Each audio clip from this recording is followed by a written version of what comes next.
because Rajesh sir has covered most of the things which I plan to cover. And this case study is more on the same operations indoor which we have encountered in NPCA. Just sharing my slide once again.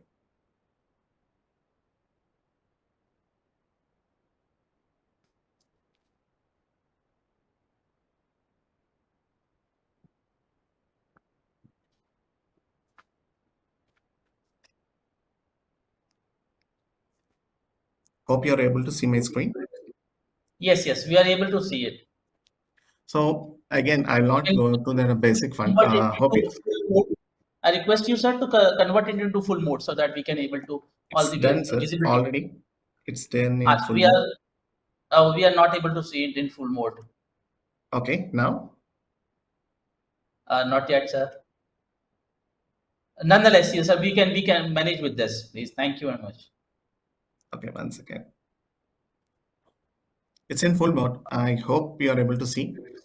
There might be some changes, so no issue, sir. We are able to No see the problem. content very well, sir. Yeah. We can handle it. So I'll not. Anyways, Rajesh sir has covered very broadly on this DDoS and the mitigation strategies which they have implemented, and we have a similar experience during operations indoor, and a couple of our websites, including one of the critical application, was targeted multiple times. And the quick learnings is that when you are talking about a DDoS, right, typically most of us know based on it is like an L3, L4, and an L7 type of an attack.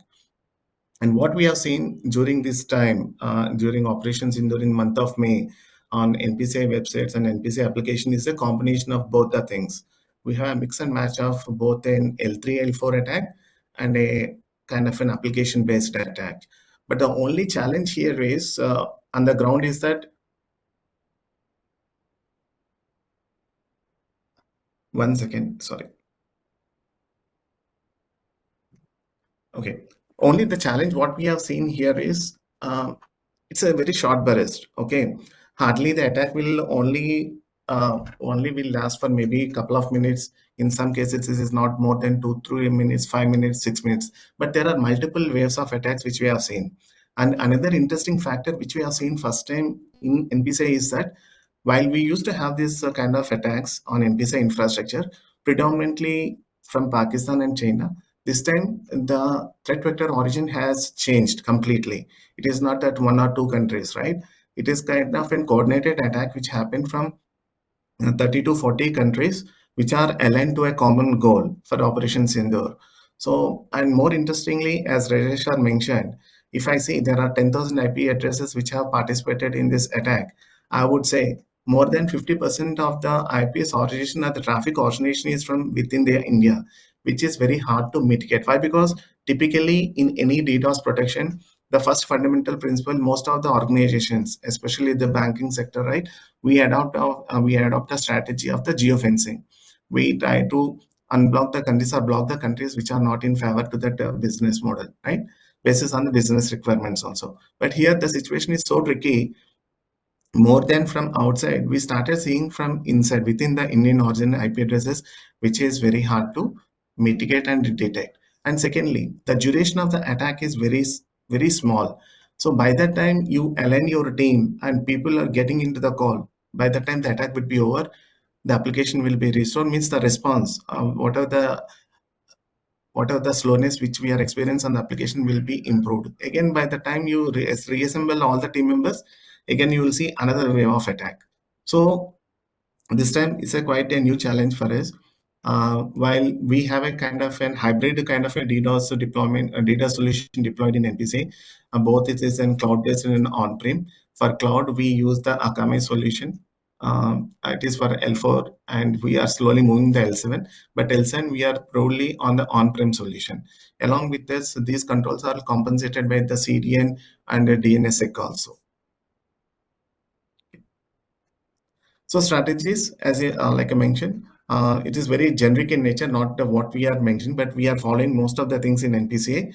One is that we have the well-defined playbooks. Whenever a DDoS comes, what are the actionables which need to be in? Who are all the parties who have to be involved? Be it the application team, network team, and SOC team, right? These are the common Krishna, entities. sorry to interrupt in between. If you can Sorry. come out of from the full screen mode and just go into particular slide, then we are at least able to see that. Okay, okay. That now we are able to see that part. Thank you. Okay. My apologies. I'm not sure the challenge. No issue, no Okay. issue. Please continue. Thank you. Yeah, so that is one thing. And we also, the other steps we have done is the API rate limiting. We enforced API rate limiting for most of our APIs which are exposed to the internet, right? And we started using CDN caching and behavioral rate limiting also. And another big challenge, what we have seen, while most of the things have been discussed, this one particular slide is of very important, which most of the organization will fail to do. This is what my experience goes, the thresholding or the baselining of the DDoS profiles. So if you see any DDoS profiling, right, there would be two types of profiles. One profiles to mitigate L4 attacks, one profiles mitigate to L7 attacks. But the most interesting part and the tricky part for most of the organization will face is the creating of the thresholds. What is the threshold we need to maintain? Because let us take an XYZ application. XYZ application, you'll not be getting that consistent traffic with that X number of value, maybe 10,000 hits per second, or maybe, right? RP, like that. But on a given day, maybe during a festive season or during any sale, Amazon sale, the traffic on your website might significantly increase, right? So the dynamic thresholding has to be adopted for the DDoS, which is very critical. But most of the times, what it happens, most of the organization will try to be very strict with the thresholds, or they would be very lenient towards the thresholds, means they will create more higher thresholds, which will not help us to mitigate the attack, because the service provider also will tell only one thing: during an attack your thresholds are so high that I could not able to even pick up the attack. But if you define a lower threshold, the problem is if you will start dropping the list made traffic during a business. വേണ്ട അതാ Hello. Folder case I D ആയിട്ട് തന്നെയാടാ. Sorry. Please continue, sir. I have muted him all. Thank you. Thank you. Please continue. Thank you. So the thresholding is one important aspect which we have learned over a period of time. So here in NPCA, what we implement is the dynamic thresholding. So with the help of our service provider and with our other OEMs, we have implemented this dynamic thresholding. Basis on the traffic patterns, we have created behavioral analysis based on which day on the month end you might seeing a high surge of traffic. The threshold will vary. On a festive seasons, the thresholds will vary. Especially when during this heightened situation, we'll try to revisit our thresholds. That is how what the approach we have taken in NPCI.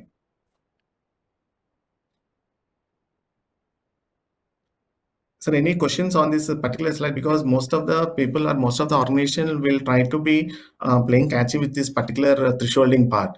Would like to understand if you have any questions or any points which we can deliberate for the benefit of the forum.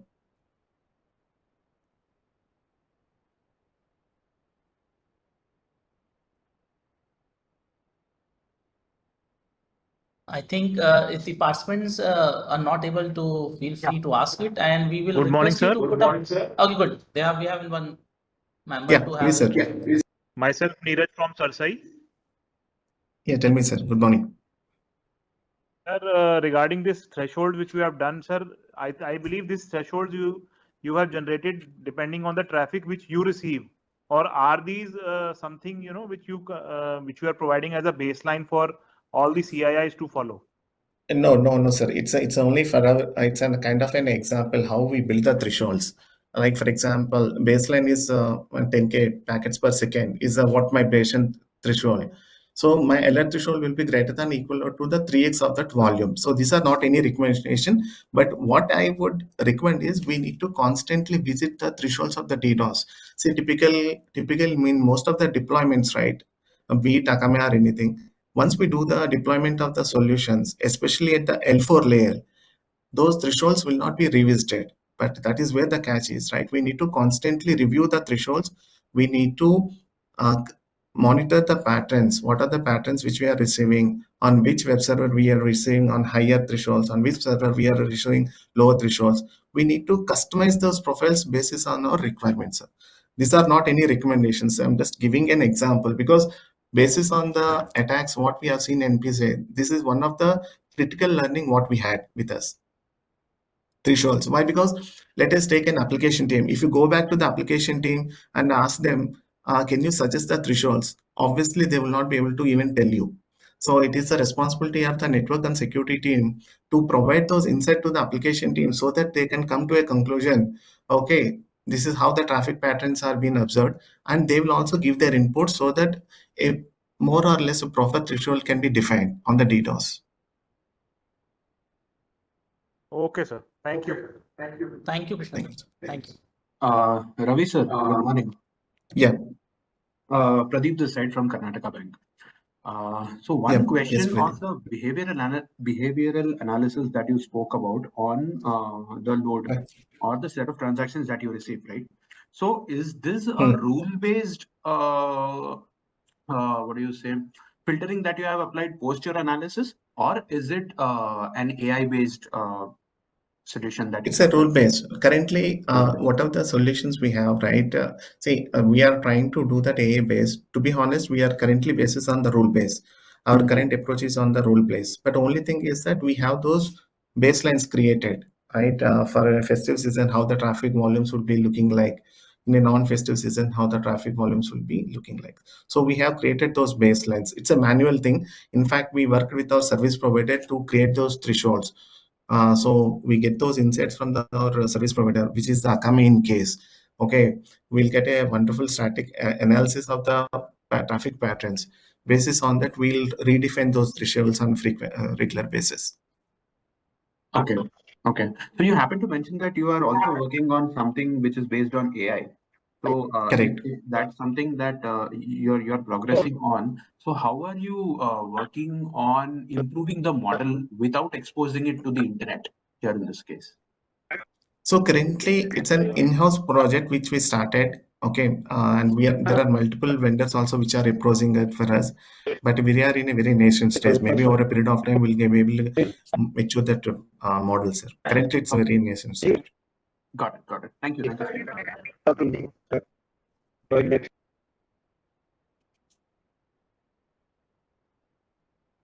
Thank Yeah. you, Any Krishna other sir. question? I think you have any other slides, sir. So Yeah, I have only one more slide, sir. It's more or thank less you. on the learnings, right? Oh, that's good, sir. Thank you. Learnings again, same what Rajesh sir has covered. Resiliency is one critical aspect, and most of the organization will have a very resilient infrastructure which in place. And the most important thing during an attack is the communication and crisis response, because if the attack happens in the late night, maybe 1 o'clock, 2 a.m. in the morning, the response teams will not be very much ready. Your SOC team and NOC team has to actively engage. Okay, while you have the protection in place, at least application teams have to pull into it. A war room has to be created. All the critical stakeholders have to be informed. So for that, what we did is we created a cyber crisis management plan, where the crisis management plan talks about the stakeholders and the SWOCs who are related for that particular application. So in case of an attack, so we'll be able to pull them onto the call for an situational awareness and detection and response monitoring, right? The thresholds monitoring and responding to this and communicating with your stakeholders like law enforcement agencies. These things are which have to be taken into care.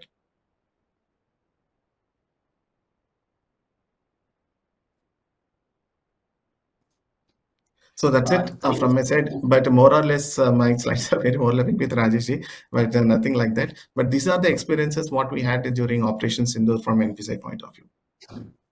thank you, Mr. Ravi. And it is really our privilege to hear from you. Uh, am I audible? Yeah, you are audible, sir. Yeah. Yes, sir. So the point you have mentioned regarding dynamic thresholding and the behavioral analysis point of view is really very interesting concept, because the way the change of the threat actors modalities has now been done, that small bursts with multiple nations, they are targeting our critical infrastructures, and specifically in the banking that we have observed during the ops and routes, and now this is their modus operandi for future attacks, because this is how the models have been bypassed. And a very good native concept that you have mentioned about the AI modeling improvement, and you're working with that. Certainly, we will be uh, hoping that in near future we will be having the visibility of yours understanding to all the audience in between. With that, I would like to request Shri Kuldeep Pal sir. CISO Bank of India, to share the learnings from the cybersecurity incident that happened in the Bank of India. Sir, the floor is yours. Thank you very much.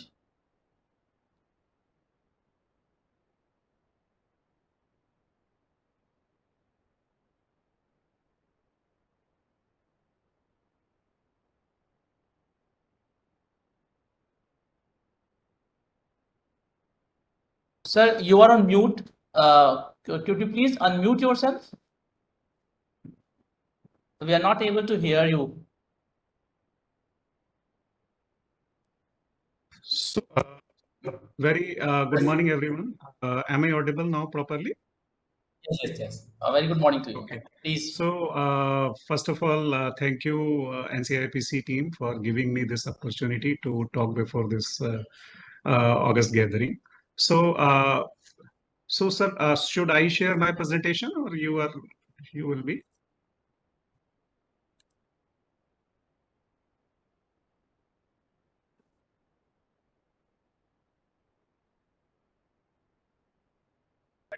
Sir, you are on mute, I think. Okay, you please kindly share.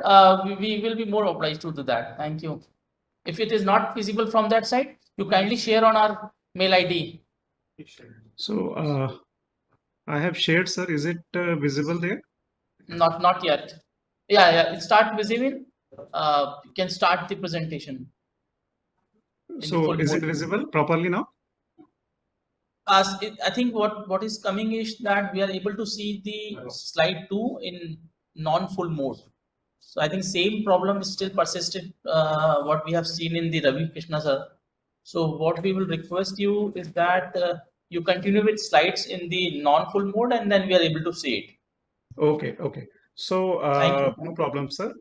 Sir, as far as this topic is concerned, that with regard to cyber incident related learnings, we also faced similar kind of challenges in the form of DDoS attacks on our this social or our this public website.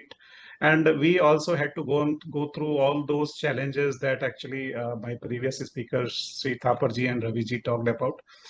Uh, for a change, actually, I would not be actually talking about the DDoS related discussion. It is thoroughly discussed already.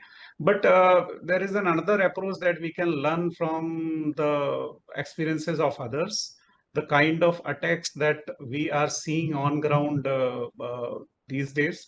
So actually, I have actually tried to focus on two recent attacks that are actually already in headlines. If we see in the form of the Salesforce attack that we are seeing, where many companies have actually uh, somehow finding themselves in some kind of impact where their Salesforce related instances were compromised. Or if we see another platform that is also a very popular platform among gamers, where Discord, their help desk is also targeted by hacker groups, and it has also lead to various actually impacts in the form of data leaks of their calls details, their various customers identity cards, etc.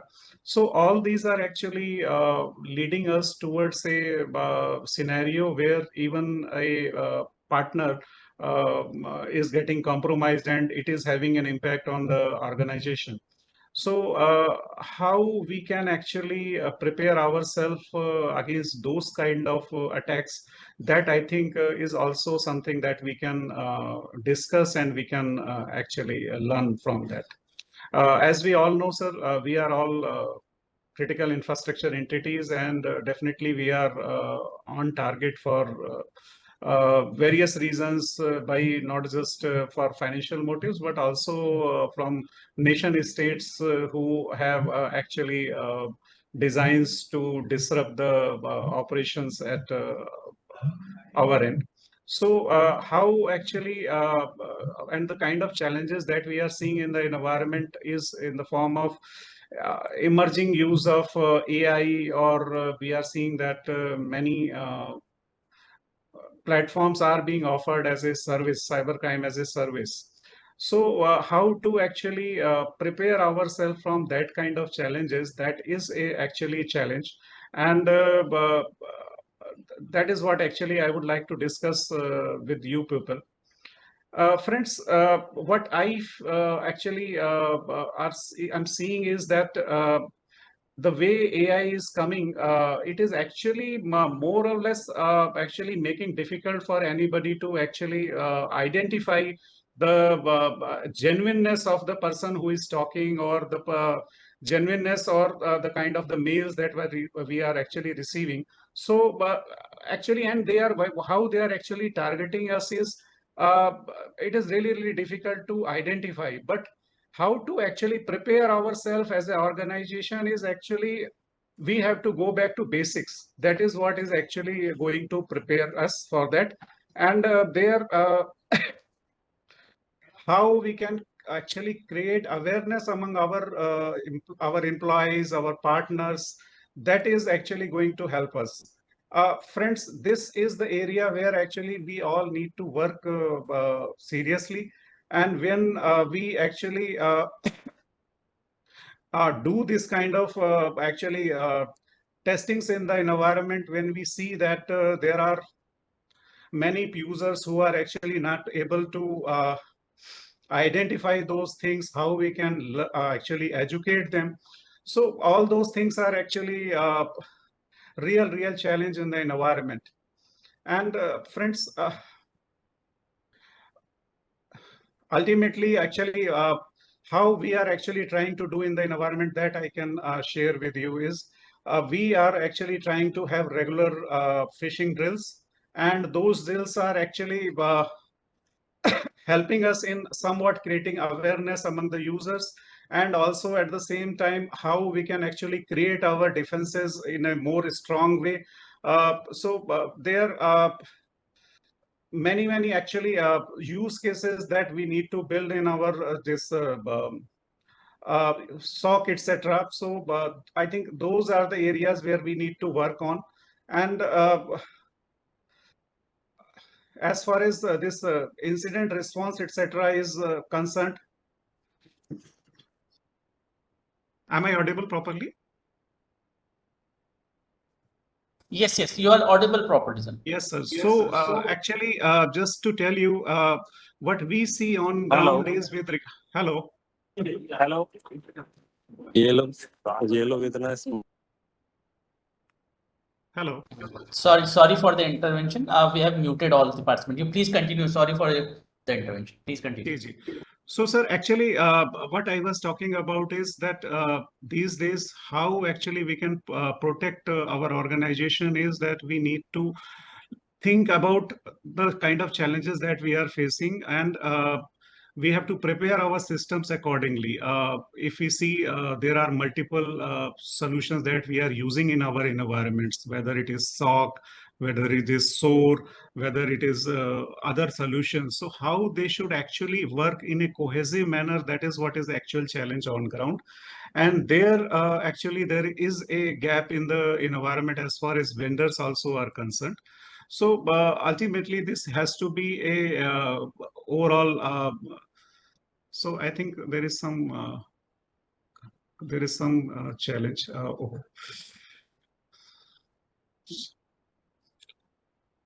Hello. You are audible, Kuldeep sir. You are audible to us. Yeah. Okay.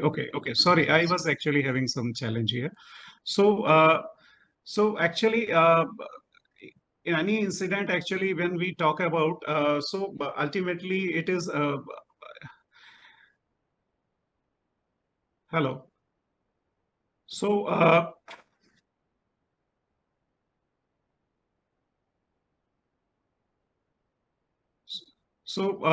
what I was talking about is that how to actually align our various systems in such a way that they are able to work properly, and how we can actually reduce our false positives in various tools. Uh,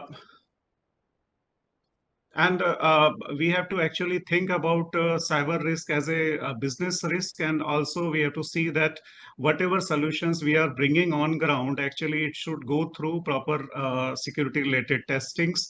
And that is actually most important area, because once we are actually bringing any new solution in the environment, whether it is properly integrated with various tools, whether whether vulnerabilities, etc., environment, they are actually properly mitigated or not.